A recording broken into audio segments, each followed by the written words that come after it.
même dans le message, il est très important pour nous de comprendre c'est quoi la visitation et de quoi il s'agit.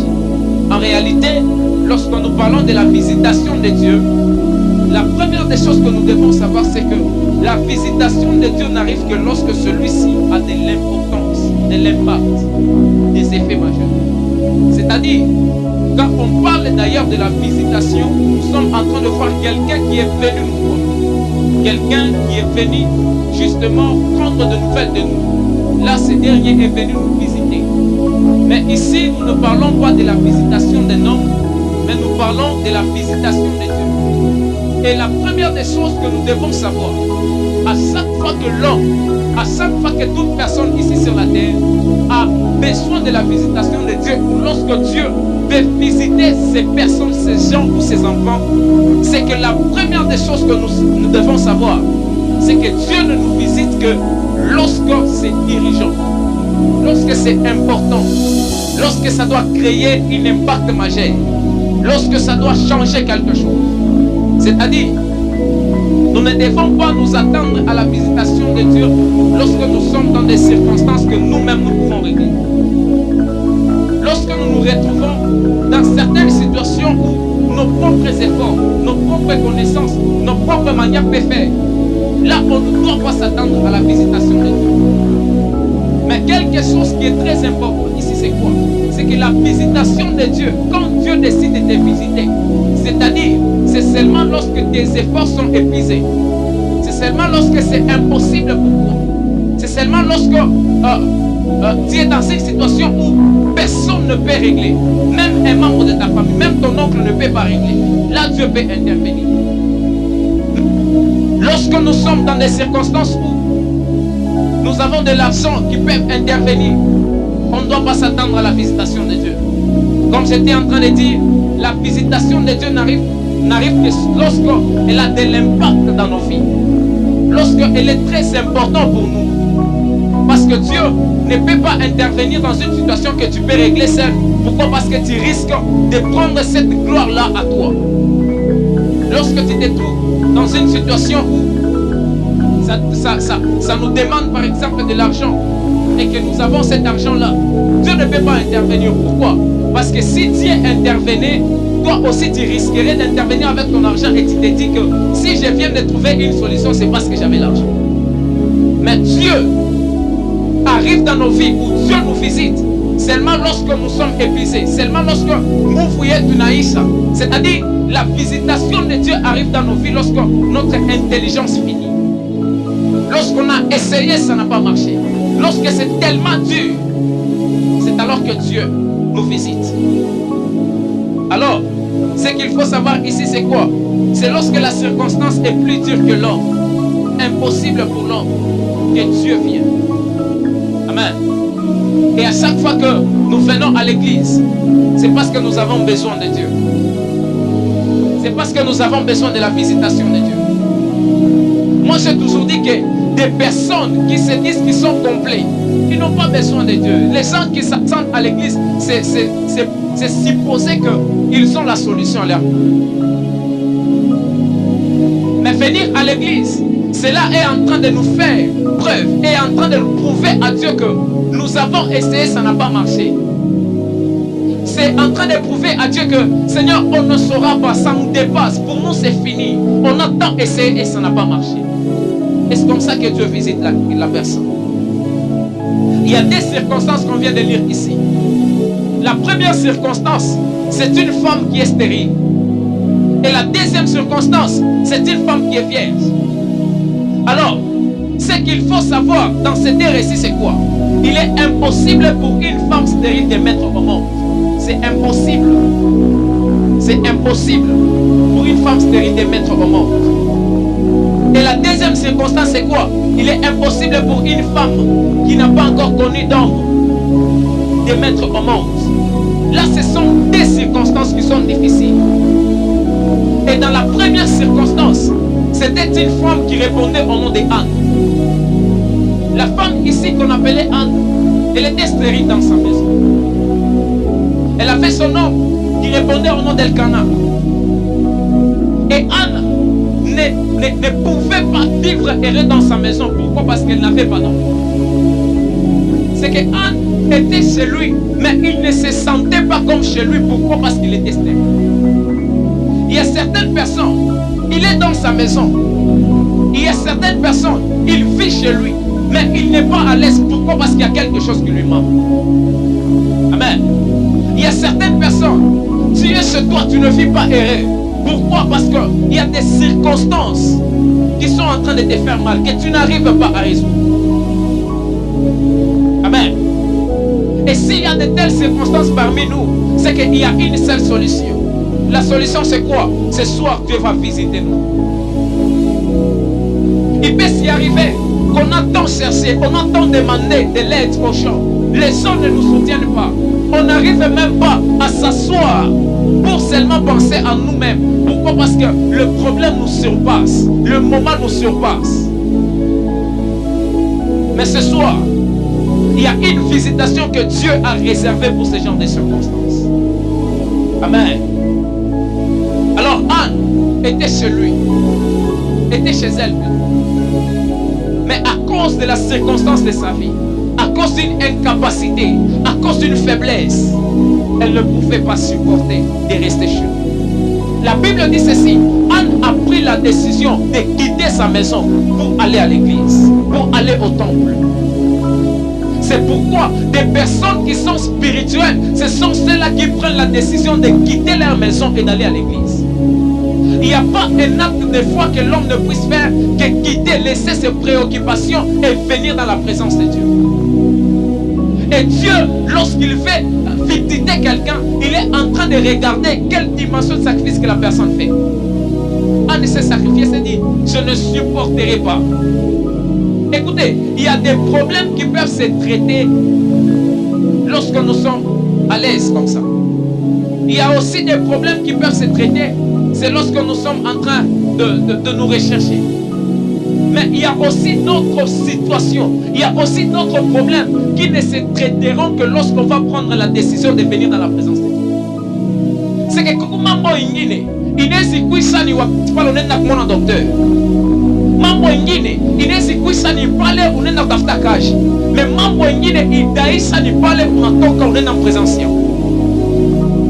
Amen. Alors, Anne, lorsqu'elle est quittée, elle est allée dans la présence de Dieu, elle a commencé à prier.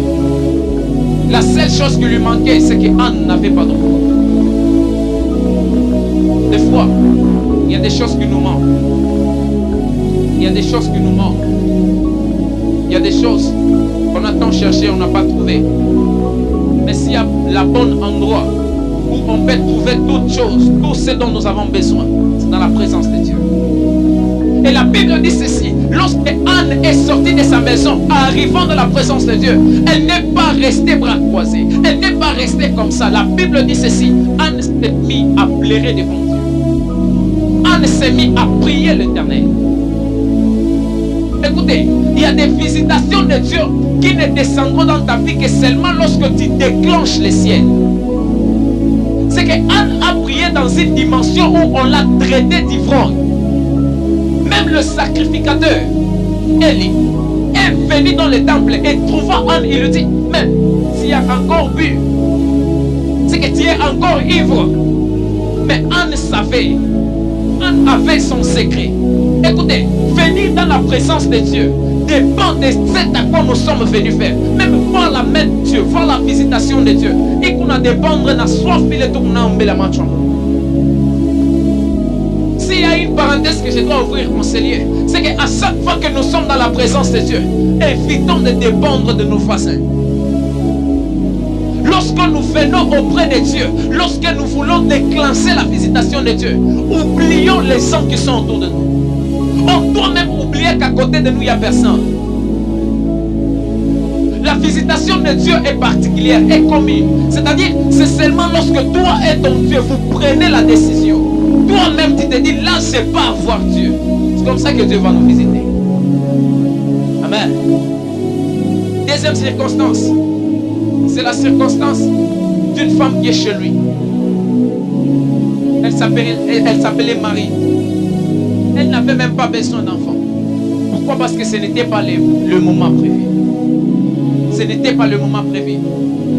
Mais la grâce a localisé cette femme qui s'appelait Marie. La Bible dit ceci, Marie était chez lui et directement l'ange est venu lui annoncer quelque chose. Il lui dit, tu porteras un enfant. Et cet enfant-là sera le Messie, celui qui ôtera le péché du monde.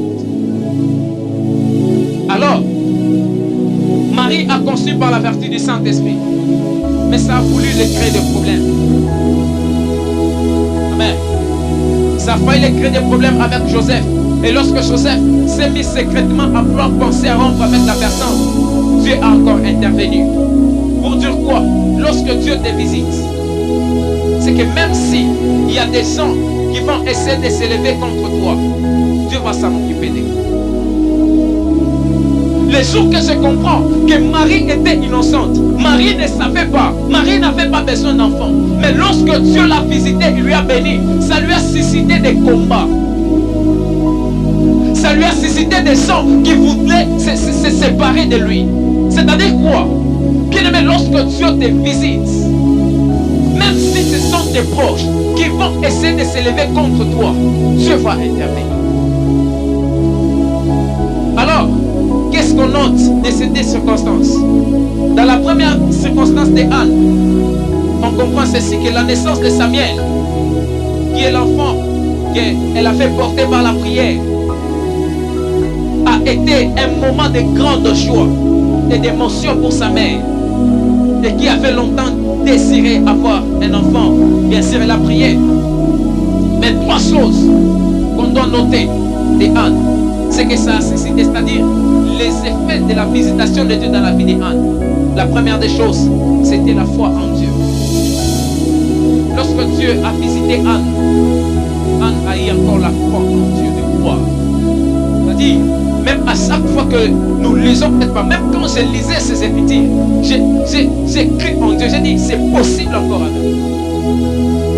C'est-à-dire, à chaque fois que Dieu nous visite, il veut que notre foi puisse remonter encore en lui. C'est que tout le monde était dans le pita. Et la naissance de Samuel a renforcé la foi dans sa famille en Dieu. S'il y a une chose que nous devons savoir, c'est que quand Dieu décide de visiter quelqu'un, c'est pour que plusieurs puissent en voir l'exemple et de croire. C'est comme ça que j'aimerais dire à quelqu'un, si Dieu visite ton voisin, sache qu'il va te visiter aussi.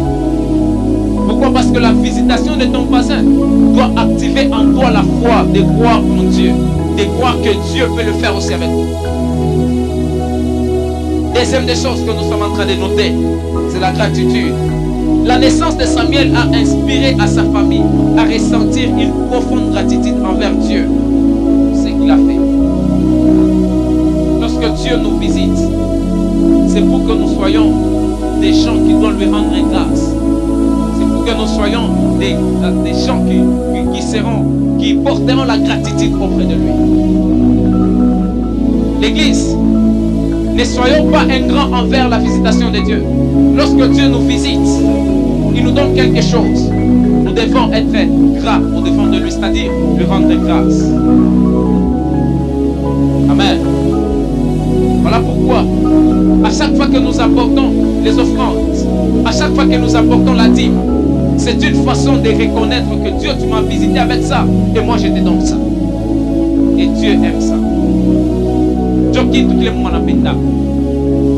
C'est que déclencher, ça permet aussi de déclencher la visitation de Dieu. Lorsque nous sommes reconnaissants, nous portons la gratitude auprès de notre Dieu. C'est que Dieu est content et Dieu se dit, je dois encore visiter cette personne. La troisième des choses qu'on note de l'histoire d'Anne, c'est que la façon que Dieu a visité Anne, ça a poussé à Anne de servir encore Dieu. Lorsque Dieu nous visite, c'est pour que nous puissions encore avoir la foi de les servir. C'est que wakati pale Mungu anakubariki, anatuonekana anaonyesha kwa mkono wake kwa maisha yetu, ni juu tena tumtumikie na nguvu. Ce n'est pas que la visitation doit nous séparer de la présence de Dieu ou du service de Dieu, non. Lorsque Dieu nous visite avec le bien, c'est pour que nous puissions encore le servir avec le bien qu'il nous a donné. Amen. ça pousse encore à Dieu de nous visiter davantage. Et concernant la vie de Marie, nous sommes en train de noter des choses pour finir. La naissance de Jésus a apporté la joie. Oui, bien sûr. Pour Marie, bien que ça a créé des problèmes avec son mari, c'est-à-dire avec Joseph. Mais lorsque Dieu a visité Joseph et lui a renforcé secrètement, et ça a apporté la joie. Alors, la première des choses que nous notons, c'est que ça a donné de l'espoir. Ça a donné de l'espoir dans la vie de Marie et dans la vie de Joseph. Un enfant qui nous est apparu, un enfant qui nous est né.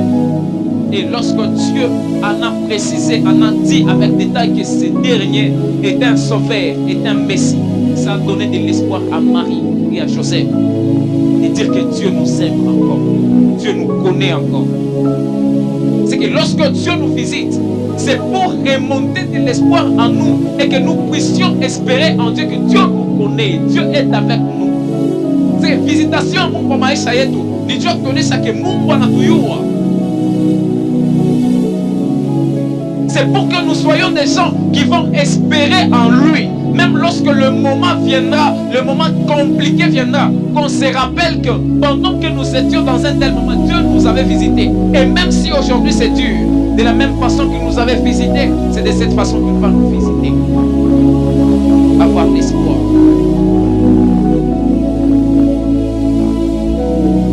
Pendant que j'étais en sixième secondaire, j'avais eu peur dans les matins. J'ai prié à Dieu. Mais en moi, je me suis dit, si j'avais réussi au TENAFEP, c'est-à-dire même à l'examen d'état, j'avais réussi.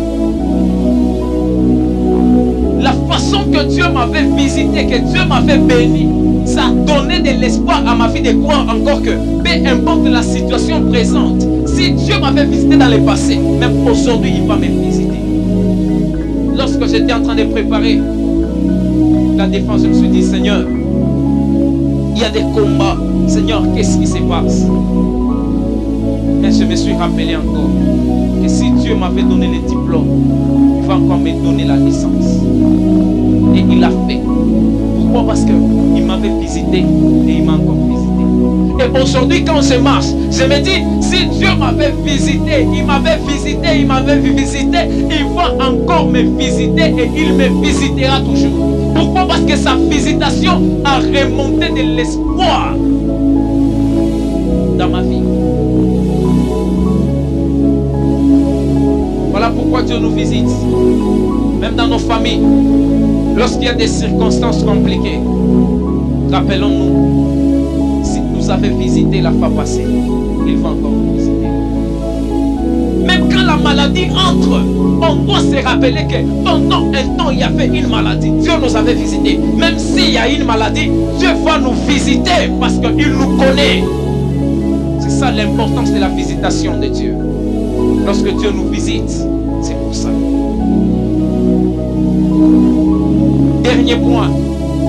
Lorsque Dieu nous visite, c'est pour révéler son amour inconditionnel envers nous. La visitation de Dieu vient nous révéler l'amour inconditionnel, l'amour sans condition de Dieu. C'est que façon que Dieu nous aime, voilà pourquoi matin, midi, soir, il continuera toujours à nous visiter. C'est comme ça que je parle à quelqu'un. À partir de ce soir, que Dieu commence à nous visiter. Si nous avons eu des moments compliqués, des moments difficiles, rappelons-nous qu'il nous avait visités et il nous visitera encore. Des fois, plus nous grandissons, plus on regarde, on se dit devant nous, oh mon Dieu, qu'est-ce qui sera? Devant nous, qu'est-ce qui sera? Mais, croyons que si Dieu nous avait visité face à un combat passé, même dans le présent et dans le futur, il sera toujours avec nous. Et Dieu bénisse sa parole. Alors nous allons juste prier à Dieu. On va rappeler à Dieu, on va dire Seigneur, tu m'avais visité et qui t'avait vu en 2010. Tu m'avais visité en 2011. Visite-moi encore, Seigneur. Rappelle-toi à Dieu, en 2007, il t'avait visité. Ça fait obtenu beaucoup. Seigneur, tu es le même hier, aujourd'hui et éternellement. Visite-nous. Prions au nom de Jésus. Nous sommes en train de prier. Le Shabarada Santa Maya Tabalaga do Sheberadia. Aredegezi Samaya Telagi Semeya.